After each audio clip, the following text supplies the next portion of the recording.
Krishna, good afternoon. કેમ છો બધા? આઈ હોપ બધા મજામાં જ હશો and welcome back to our new blog. તો અત્યારે વાગવામાં આવ્યા છે એક્ઝેક્ટ 12 અને આપણે બ્લોગ ચાલુ કર્યો કિચનમાંથી, કેમ કે થોડુંક લેટ થઈ ગયું. વાણીબેનના જે રજા છે, કેમ કે આંગણવાડીએ વિતરણ કરવાનું છે એટલે જે રજા રાખી દીધી, એટલે 2 દિવસ તો પાકા એના આજ ને કાલ. તો પછી એનું માથું ધોયું, મેં પણ માથું ધોઈ નાખ્યું આજે. પછી છે ને 1-2 દિવસ વયા જાય ધોવું કરવા માંડ્યા છે, ધોઈ જ નાખ્યું. આપણે રસોઈ બનવા માંડી છે. જો મમ્મીએ તુરિયાનું શાક સુધારી દીધું હતું તો આપણે એ વઘારી નાખ્યું છે. કાચડી તરાઈ ગઈ છે ને આપણે ચીભડા તો હમણાં છે જ, એટલે રોજ એનું થોડીક કટકી પણ કરી નાખીએ. તો બસ, અને વાણીને મમ્મી રમે છે ને મમ્મીએ કરી દીધી છે ઘંટી ચાલવા છે, કેમ કે બાજરાનું ને ભાખરીનો લોટ પૂરા થઈ ગયા હતા તો કે દળી નાખીએ. અને આપણે મળી લઈએ મમ્મીને અને આપણે વાણીબેનને, મોસ્ટ પોપ્યુલર વાણીબેન. તો એ જો અહીંયા રમે છે અને મસ્ત હેર વોશ કરીને એવું બટરફ્લાય નાખી લીધું. હાય, જય શ્રી કૃષ્ણ. જય શ્રી કૃષ્ણ મમ્મી. તો અહીંયા શું રમે છે આજે વાણીબેન, કે શું બનાવે? શું બનાવી? ચિપ્સ. ક્યાં બટેટું ક્યાં? ઓહો હા, અરે તે કાંઈ પૂછે નથી એ બાપા. તમારી પાસે કાતો છે કાપવાનો? વાહ, વેરી ગુડ. તો બનાવી જ દે. દાદાને ચિપ્સ બહુ ભાવે. ઓ ભાઈ, હે બીજું શું લેશે? જો શ્રીનાથજી બાબા.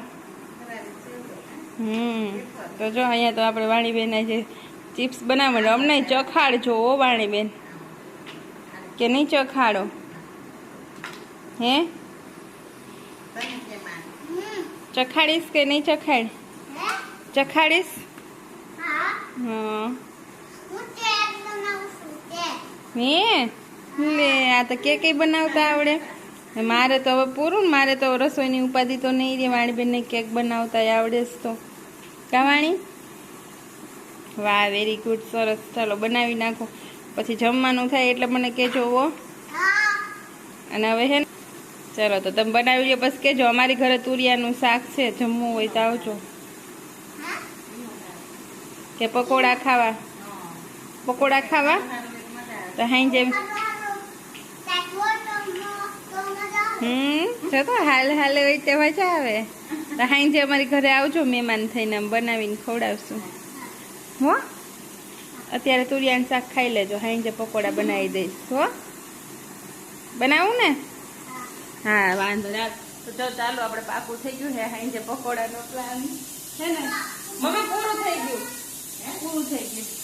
તો જો ઘંટીમાં એક ખાણો તો પૂરો થઈ ગયો. હવે બાજરાનો તો રોટલા ખાવાય છે, એના માટે બનશે રોટલા. તુરિયાનું શાક છે. પપ્પાના આજે શનિવાર છે તો અત્યારે ફરાર કરે, સાંજે એક કામ કરે.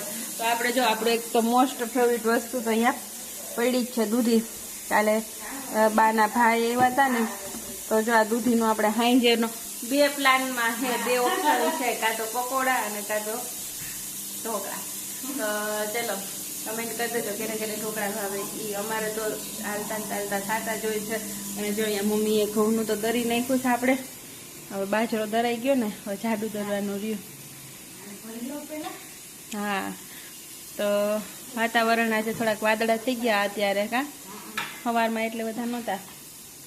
તો ચાલો હે ને, હા વરસાદની બધા રાહ તો જોઈએ, પણ હવે થાય તો થાય. તો ચલો આપણે મળીએ આગળ બ્લોગની અંદર. ત્યાં સુધીમાં ફટાફટ રસોઈ બનાવી લો, જોઈએ હવે સાંજે શું બનાવીએ એ. અને જોવા માટે તમે પણ બ્લોગમાં બન્યા રહેજો, લાઈક શેર અને ચેનલને સબસ્ક્રાઈબ કરી દેજો. અને કમેન્ટ કરજો કે મારો તમને આજનો બ્લોગ કેવો લાગ્યો છે એ. મળીએ આપણે આગળ કન્ટિન્યુ બ્લોગમાં, બન્યા રહેજો.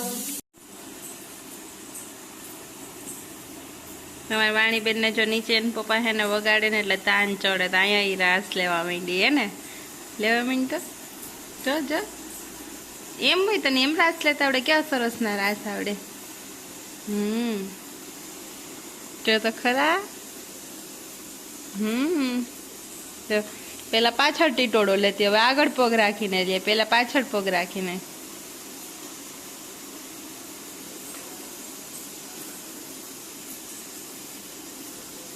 હા, કાનું બને આ તો.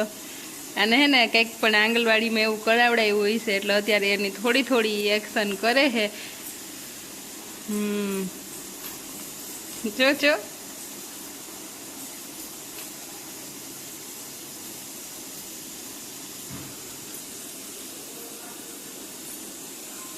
ચાલો સો ફ્રેન્ડ્સ, તો ફાઇનલી નક્કી થઈ ગયું છે કે અમે તાણે બનાવવાના છીએ પકોડા. તો જો અમે ચાલુ કરી દીધું છે. અત્યારે વાગી ગયા છે 7 અને બટેટા આપણે બફાઈ ગયા. ને અમારે જો અહીંયા કોણ કામ કરે છે? વાણીબેન. હા, તે ફોલવા લઈ ગયા ને? હા, મોટું લઈ લ્યો તો. તો જો મમ્મી અહીંયા શું ખાંડે છે? આદુ મરચું મસાલો તીખો, આદુ મરચું, ધાણા ભાજી ને એવું. અને ધાણા ભાજી ને વાણીબેન અમને જો બટેટા ફોલવા લઈ ગયા ને તો ફોલાઈ ગયા. પછી આપણે બનાવવા લાગીશ ને. હા, કેવી ગુડ ગર્લ છે મારી વાણી. તો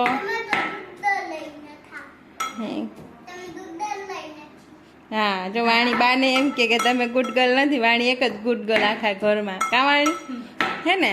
જો એ મૂકી દે એટલે ગંદા ન થાય હાથ. હો નાખડી જો મસાલો બનાવવા લાગશે. પછી છે ને બ્રેડ ભરવા લાગશે. ને અહીંયા જો આપણે મસ્ત મસ્ત ચટણી બની ગઈ. અને જો આમાં આપણે છે ને વરિયાળી એડ કરી છે એટલે એકદમ મસ્ત ટેસ્ટ આવે.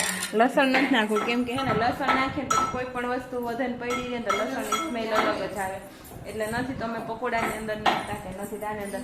બસ મસાલામાં તીખાની ભૂકી અને આદુ મરચું ધાણા ને એવું બધું ખાંડીને નાખશું તો એ બહુ મસ્ત ખાશે. આજે બનાવવાનો પ્લાન છે ચૂલા ઉપર, અને જોઈએ છીએ હવે ચૂલે બનાવવામાં પહોંચીએ કે નહીં. મેં અગાઉ કીધું તેમ પપ્પાના જે શનિવાર છે ને એટલા માટે. તો ગેસ ઉપર મજા આવે પણ હે ને તરત ન થાય. ચૂલે હે ને આમ એકદમ મસ્ત તેલ આવી જાય ફટાફટ બનવા માંડે એટલે અહીંયા મજા આવે બનાવવાની. અને અમે પપ્પાને શનિવાર છે એટલે જોઈએ છીએ એ પ્રમાણે ટાઈમ એડજસ્ટ થાય એ પ્રમાણે. અને અમે બધું કરી લીધું પણ બ્રેડ મગાવતા ભૂલી ગયા. ત્યારે 7 વાગી ગયા. ફોન આવ્યા, વાત કરી, વળી બટેટા ફોલવા બેસી ગયા. બ્લોગ આપણે એડિટિંગ કર્યું એટલે તો મગાવી છે એટલે આ સપ્તાહ અમે મસાલો બનાવી લઈએ પછી બનાવવા મળશે ફટાફટ. ને અમારા બેન જો નખરે બાજ પુષ્પા પુષ્પા વાણી તું પુષ્પા હો ઝુકેગા નહીં કે તો વાણીને બધી કસરત કરતા આવડે. કા વાણી? એક્સરસાઇઝ કરવી તો પડે જ ને, હે ને? હવે જો દીવાબત્તી કરી લેશે અમારું વાણી. કરીશ ને દીવાબત્તી? બસ ચાલો. જો મમ્મીએ ખાંડી લીધું છે ને હવે હું ચટણી પહેલાં બનાવી નાખું અને પછી મસાલો કરી નાખું. હા એટલે બેટા હા ને જો અવાજ નખરા હાલે મારી. હું જરી કે એને આમ તેમ કરું ને એટલે અમારે પૂરું. બસ મારે 15 મિનિટ તામનો હું ખોટી થઈ જાઉં. હરખી ઊભી થઈ જા. નહીં હો હા મને પેલા યાદ નહીં એવું કે તમે ચટણી ખાંડતા હતા ને તો એ હું દાંડલી એમાં ખાંડી નાખી હોત ને ચાલે. પેલા હે ને પાંદડા મારા હાટું કાઢીને દાંડલી પછી થોડાક પાંદડા નાખી દીધા હોત તો હાલત ને. બસ હા સરસ ટેસ્ટ આવશે. હા હાલો કરી દો. તો ચાલો હાલો આગળ બ્લોગમાં બન્યા રહેશો. હજી બનાવશું તમને બતાવશું. અને અમે ખીરું શેનું બનાવીએ ને એ ખાસ જોવા માટે બ્લોગમાં આગળ બન્યા રહેજો કે અમે શેની અંદર પકોડા બનાવીએ છીએ એ હું તમને આજે બતાવીશ. અગાઉ મેં બતાવેલું છે પણ આપણા નવા જે વિડીયો જોતા હોય બ્લોગ એને ખબર ન હોય તો એને બતાવી દઉં કે અમે કઈ રીતે બનાવીએ ને એ રીતે બનાવો ને એટલે એકદમ મસ્ત અને ક્રિસ્પી જ બને. તો બન્યા રહેજો બ્લોગની અંદર આગળ. મળીએ આપણે આગળ થોડી વાર પછી. સો ફ્રેન્ડ્સ, તો હવે તૈયારી થઈ ગઈ છે મસાલાની. તો તમને થયું કે ચલો બતાવી દો મેં શું શું એમાં એડ કર્યું છે એ. તો જો આપણે મસ્ત મજાનું મોટું પેકેટ બ્રેડનું આવી ગયું છે. અને અહીંયા જો અમારો મોરો મસાલો છે તો આમાં 2 દાણા મેં ખાંડ, ગરમ મસાલો, ધાણા ભાજી, જીરું, નિમક અને લીંબુ એટલું નાખી દીધું છે. અને આ છે તીખો મસાલો. તો આપણે જે આદુ મરચું ને ધાણા ભાજીની ખાંડા હતા મમ્મીએ એ નાખ્યું. ગરમ મસાલો નાખ્યો. એનામાં જો મેં થોડીક તીખાની ભૂકી પણ નાખી છે. એનો મસ્ત ટેસ્ટ આવે છે. અને બાકી લીંબુ ને ખાંડ ને એ બધું નાખી દીધું છે. તો હવે આને મસળીને આપણે મસ્ત મસાલો બનાવવાનો છે. તો પહેલાં તો મસાલો બનાવી લો છો અને પછી આગળ બતાવું છું કે અમે જે ખીરું બનાવીએ છીએ આપણે ડીપ કરવાનું પકોડા એ શેનું બનાવીએ છીએ, એમાં શું શું એડ કરીએ છીએ એ. તો બસ ચાલો પહેલાં આનો બધી ક્રશ મિક્સ કરી લઉં માવો, પછી તમને આગળ બતાવું. આને બહુ ભૂખ લાગી ને મમ્મી જો ભરવા બેસી ગયા. નથી દેવું આખડી ખાહે કાંઈ નહીં. તો જો આપણે ઘઉંનો લોટ લઈ લીધો તો અમે ઘઉંનો જાડો લોટ લઈને એમાં જ કરીએ, એમાં બીજું કંઈ નાખતા નથી. હવે એને હે ને આપણે પાણી નાખીને એકદમ મસ્ત બેટર ઢીલું ઢીલું બનાવી લેવાનું છે. બની જાય પછી તમને પાછું બતાવું. બાકી છે ને આપણે ભજીયાનું જેવું કરતા હોય ને એટલું ઢીલું કરવાનું ને ઘઉંનો જાડો લોટ લેવાનો. તો જો આપણે ચૂલે આવી ગયા તો મસ્ત તેલ આવી ગયું. પહેલાં તો હું પાપડ તળી લઉં અને પછી તળીશ. ને આને બહુ ભૂખ લાગી ને જો દે ને. ચાલો તો જો મમ્મી અહીંયા જમી લીધું ને. મમ્મી કેવા લાગ્યા પકોડા? મજા આવી ગઈ ને. તો જો હજી તો આપણે ગરમા ગરમ બને છે. જમવા આવતા રહેજો કા. તો આજે તો પ્લાન કરી નાખો હે. હા હા પછી ચૂલે કરવાની મજા આવે. મસ્ત મસ્ત બની જાય ફટાફટ. અને જુઓ હે ને. અને મમ્મી આપણા જે લોગ જોવે ને રસીલાબેન કરીને હે એ મુંબઈથી, એ તમે કાલે પરમ દિવસે સાડી પહેરી હતી ને, કાલના બ્લોગમાં એને જોયું હોય તો એણે શું કીધું કે સાડીમાં બા બહુ મસ્ત લાગે એવી કમેન્ટ કરી એને. થેન્ક યુ એમ ને. તો છે ને તમે પાછો આ વ્લોગ જોશો એટલે તમને મમ્મીએ થેન્ક યુ કીધું છે. પણ હે ને અત્યારે ડ્રેસ પહેરવા માંડ્યા હોય ને તો સાડી ઓછી ફાવે ને. કામ કરવાનું.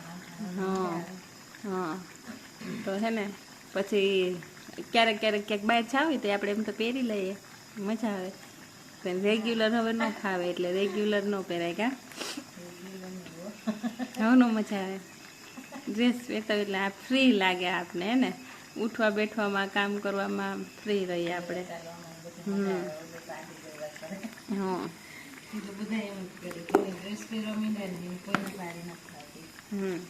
પેલા સાડી પહેરતા રેગ્યુલર, પણ હું આવ્યા પછી મમ્મીને મેં ડ્રેસ પહેરતા કરી દીધા હે ને મમ્મી.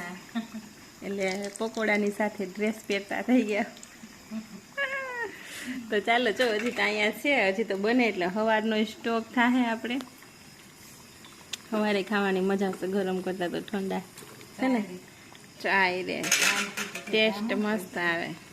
વાણી તો કેવા ટાણાની કરતી હતી, પછી રોય, પછી ખાધું તો ખરું, તો બે તો ખાઈ ગઈ એટલે ઘણું કહેવાય ને ઓડા મોટા મોટા. તો ચાલો હજી છે ને આપણે જો એટલું હે હજી એટલા અહીંયા કાચા છે એમ તો તીખાન મારા મોરાન કરવાના છે તો ફટોફટ કરી નાખીએ. અને ના હું આખડી જો હે મૂલ કરતી છે. મારા હાથમાં મોબાઈલ છે ને, આખડી મૂકી દઈ ને પછી અસલનો તાપ કરી નાખાય. હા એ આ બધું કામ એકાયરે ન થાય કે આ વ્લોગ ઉતરે કે રસોઈ થાય ને જો આમાં તાપ ફરી ગયો. તો હાલો પહેલાં તાપ કરી લો. અને ચાલો તો બધાએ જમી લીધું. હવે મારે બનાવી લઈશ, પછી જમવાનો વારો આવશે. તો આજના વ્લોગને અહીંયા પૂરો કરીએ છીએ. મળીએ આવતા વ્લોગમાં. ત્યાં સુધી બધાને ગુડ નાઇટ, જય Shri Krishna, take care and thank you for watching. By.